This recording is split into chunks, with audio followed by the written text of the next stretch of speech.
साथ संगत जी, प्यार से कहना ध्यान निरंकार जी। आज वर्चुअल रूप में जो सभी आनंद ले रहे हैं इस समागम का, और सभी को जो थीम भी पता है, विश्वास, भक्ति और आनंद की है, तो ये विश्वास क्या है, ये भक्ति क्या है, और जीवन में भक्ति करते हुए ये आनंद की अवस्था को कैसे प्राप्त किया जा सकता है। तो ये एक जर्नी, एक रास्ता अगर हम देखें कि एक इंसान के जीवन में ये कैसे पड़ाव हैं, तो सबसे पहले तो हम अगर देखें तो ये विश्वास कैसे आ सकता है। विश्वास तो उस चीज पर भी होता है जो या तो कोई हाइपोथेटिकल भी अगर हम बात करें तो उस पे विश्वास तब तक नहीं बैठ पाता जब तक साक्षात वो चीज नहीं देख पाते। तो उसी तरह ये जो ब्रह्म ज्ञान है, तो ब्रह्म ज्ञान के ही जीवन में आने से ये विश्वास आना इस प्रभु परमात्मा पे, और ये भक्तिमय जीवन की यात्रा आनंद से जिए जाती है। जिस तरह एक हम उदाहरण भी देखें अगर, तो हम ये सुनते भी हैं अगर कि दो तरह के खाने होते हैं पदार्थ भोजन के, एक को जंक फूड की कैटेगरी बोलते हैं और एक को हेल्थ फूड की, कि ये जो हेल्थ फूड है इसने शरीर को तंदुरुस्त रखना है, बहुत ही पौष्टिक आहार है। और दूसरी तरफ जहाँ जंक फूड की बात होती है कि उसमें पोषण नहीं होता, वो सेहत को खराब करता है, उसमें जो गुण होते हैं वो इतने नहीं होते। तो किस तरह फिर हमारे को जब ये पता लग जाता है, एक बार वो खाकर खानों में जो अपने शरीर में फर्क हम देखते हैं, तो किस तरह ये विश्वास बैठ जाता है कि हाँ ये हेल्थ फूड अच्छा है। फिर किस तरह हम बार बार वो इच्छा रखते हैं कि प्रतिदिन इस तरह से शरीर में वो पौष्टिक आहार ही जाए ताकि ताकत बनी रहे, स्वास्थ्य हमारा ठीक रहे। और फिर वही हम अपनी डाइट प्लान को भी उस तरह फॉलो करते हैं। तो ये विश्वास जब आ गया कि इस प्रकार का भोजन अच्छा है, फिर उस भोजन की भक्ति हो गई, उसको बार बार हम हर समय कोशिश यही कि उसके साथ हम जुड़े रहें उस भोजन के। और फिर ये जो बेनिफिट दिखता है शरीर पे, वो एक भक्ति करते हुए वो एक चाहे ग्रहण कर रहे हैं उस तरह का ही खाना, फिर ये कैसे आनंद की अवस्था वो हमें दिख रहा है रिजल्ट अपने शरीर पे। तो उस तरह ही देखिए अगर हम, तो ये विश्वास है, और विश्वास के साथ भक्ति के साथ ही आनंद की अवस्था इस जीवन में हम परमात्मा को प्राप्त करके कर सकते हैं। और अगर हम विश्वास शब्द को देखें तो इसमें अगर दो नजरिए के साथ देख सकते हैं कि ये विश्वास हो गया कि पूरा भरोसा, और अगर इसको स्प्लिट करके अलग तरीके से देखें तो विष का वास, मतलब जहर, विष। तो वो हम अगर उस तरह देखें तो एक विश्वास और एक अंधविश्वास, तो कैसे हम अपने जीवन में एक उस तरह तो चले जहाँ विश्वास तो है, पर जब अंधविश्वास की बात आती है वहीं भ्रम होते हैं, वहीं डर होता है, वहीं इल्यूजन्स आ जाती हैं जीवन में। तो कैसे हमने वो एक अंधविश्वास नहीं पर विश्वास पे टिकना है, विश्वास को मजबूत करना है। क्योंकि जब मन में ये जहर आ गया तो फिर तो कुछ होते हुए भी वो ना होने के बराबर है। फिर मन के अहंकार प्रबल होते जाएंगे, मन में और बुरे ख्याल होते जाएंगे। जैसे अक्सर हम ये भी देखते हैं कि बात तो शुरू होती है विश्वास पे और खत्म हो जाती है अहंकार पे। कि उदाहरण के तौर पे अगर हम कभी स्कूल के दिनों की ही ऐसे बच्चों में अक्सर नोटिस करते हैं कि अगर एक किसी का पेंसिल खो गया होता है तो वो अपने पार्टनर की पेंसिल ही ले लेता है और बोलता है कि ये मेरी ही है। और फिर वो दूसरा बच्चा अगर एक एक्सप्लेन भी करे कि नहीं ये मेरी है, तो वो पहला स्टूडेंट इतने कॉन्फिडेंटली उसको अपनी ही मान के कि मेरे पेंसिल बॉक्स में थी अब नहीं है तो यही होगी, और फिर जब घर जाके देखता है तो अपने बैग के दूसरी जगह से अपनी ही पेंसिल मिल जाती है, तो उस समय तो वो विश्वास था कि ये दूसरे की नहीं मेरी है, और घर आके भी अगर देखा अपनी वस्तु जब मिल गई तो फिर ये अहंकार मन में आ गया कि अगले दिन स्कूल जाके किस तरह वो माफी तो मांगी नहीं जाएगी। वो अहंकार ने इतना मन में गलत होने के बावजूद भी एक असर इस तरह छोड़ा कि अब अपने दोस्त के आगे जाके कैसे कह दें कि आप सही थे हम गलत थे। तो मन में अक्सर जहाँ विश्वास हो तो उसको उस तरह से ही मन में रखा जाए कि इसने हमारी एक अच्छी नियत का एहसास करते हुए एक इंटेंशन जो साफ, एक प्योर हार्ट, उसके साथ परमात्मा पे जहाँ ये यकीन करना है, ये फेथ होना है, विश्वास होना है, वहीं ये पूरे ब्रह्मांड की हर चीज ये विश्वास पे ही टिकी है। और विश्वास ऐसा नहीं हो कि असल में तो कुछ और है पर हम मन में कोई कल्पना दूसरी कर लें, ये आंख बंद करके असलियत से आंख चुरा कर कुछ और कर लें, तो फिर वो बात कि किस तरह अक्सर अगर हम ये अंधविश्वासों के ऊपर भी जाएं, उनको एनालाइज करें, तो सुपरस्टिशंस का ओरिजिन किस पर्पस से होता है और आज इंसान उसको किस तरफ ले गया, कि ये शुरुआत में बहुत ही लॉजिकल चीजें उनके कारण भी दिए गए कि इस वजह से ये चीज करनी है, और इंसान कारणों को भूलकर सिर्फ एक उसको नियम की तरह बनाकर ही चल रहा है बिना कारण जाने। और ऐसे ही हमारे जीवन में भी फिर बहुत वो बढ़ाव आते हैं जहाँ किसी चीज का करने का उद्देश्य पता नहीं, उसको करने चलते हैं, मन में विश्वास भी रखते हैं, और कब वो विश्वास फिर एक नेगेटिव तरह से हमारे ऊपर ही हावी हो जाता है। तो विश्वास जब आए इस परमात्मा पे तो भक्ति है। तो ये भक्ति भी अब क्या है,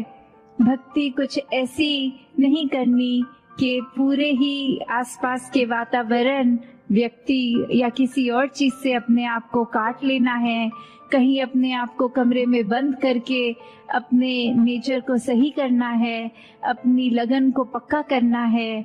ऐसी भक्ति अगर करेंगे तो वो तो कुछ समय तक ही हो पाएगी,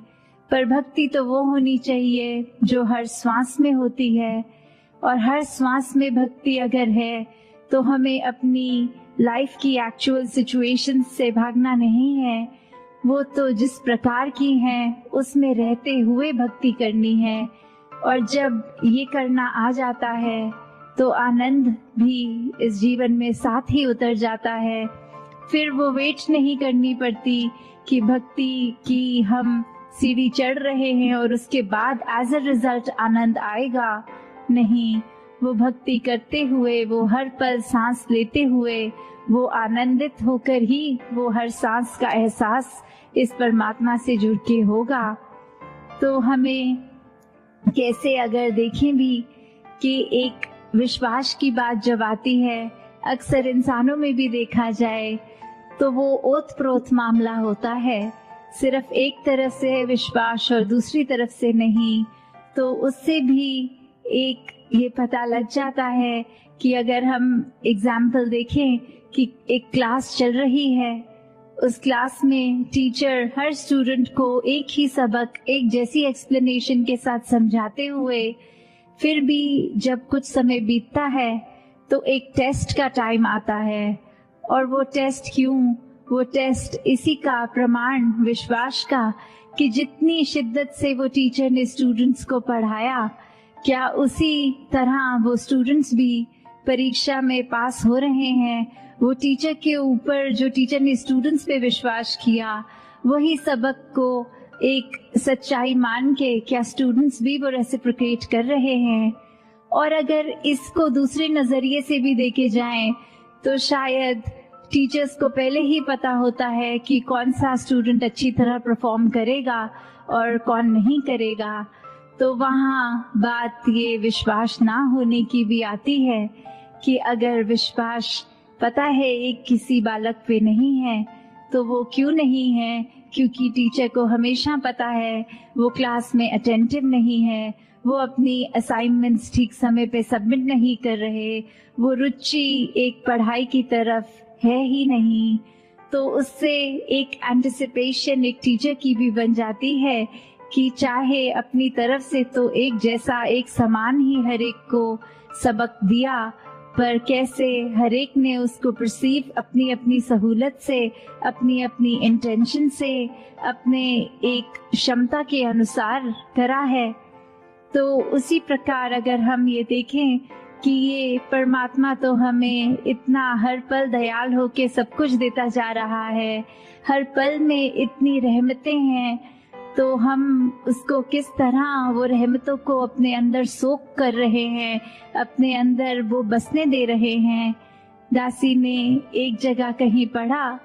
कि एक कोट की तरह लिखा हुआ था कि एक भक्त की अरदास होती है शुक्राना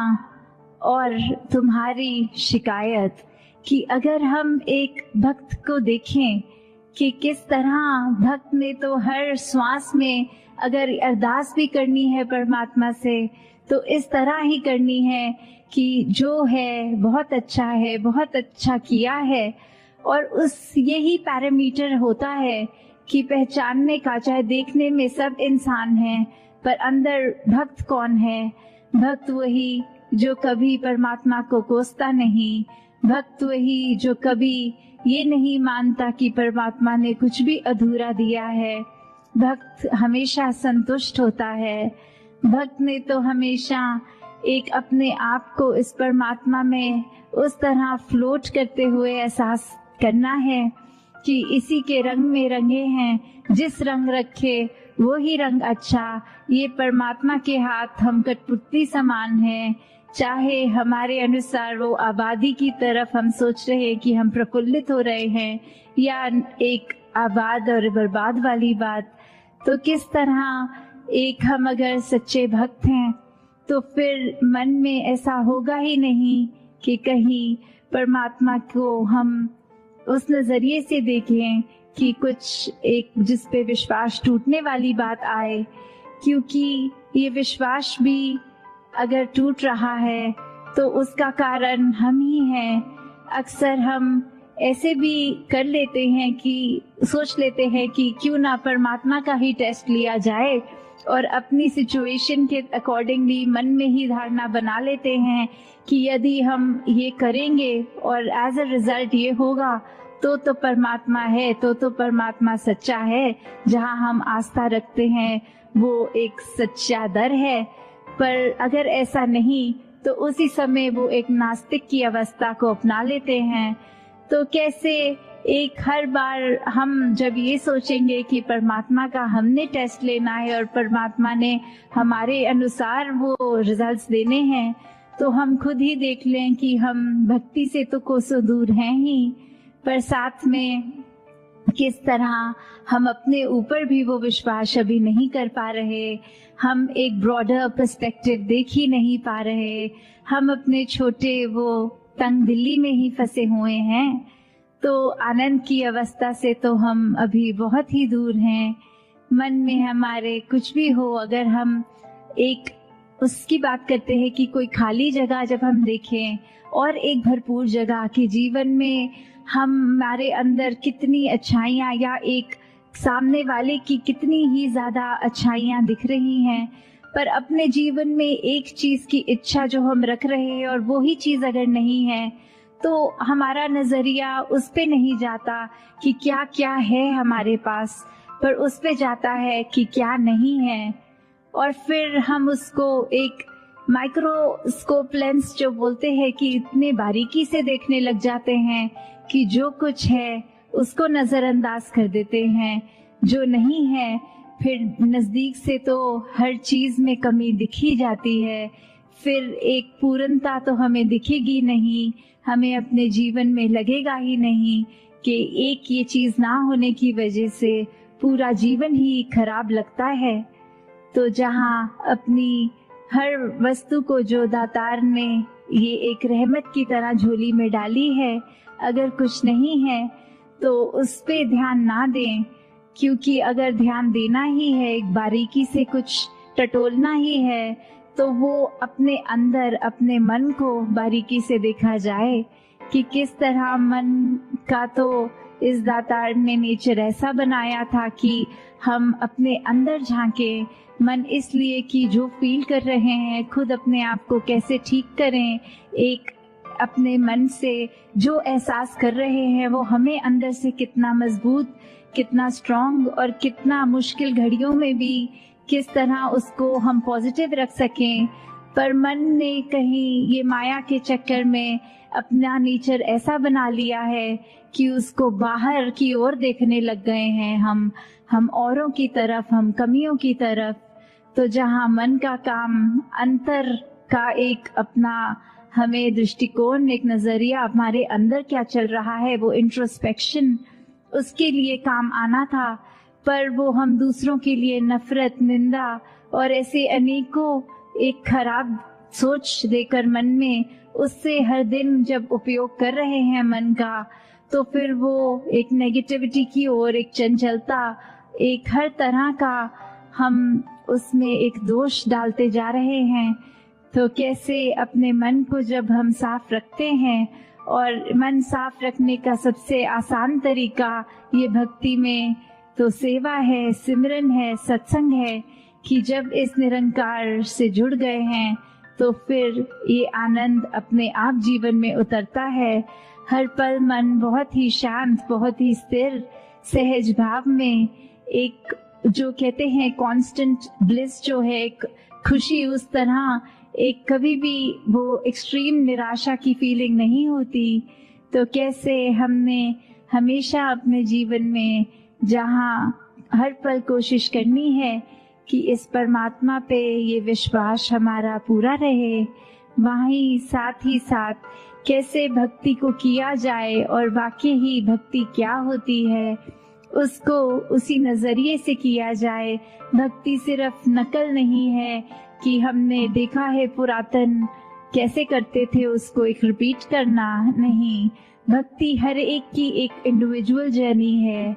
कैसे हमने हर दिन अपने आप को उसमें और प्रबल करना है, कैसे हमने हर एक चीज से जुड़े होने के बावजूद वो डिटैच्ड अटैचमेंट की अवस्था कि कुछ है तो उसका तो मजा उस समय लेना है, कुछ नहीं तो फिर अपने मन को उदास नहीं करना।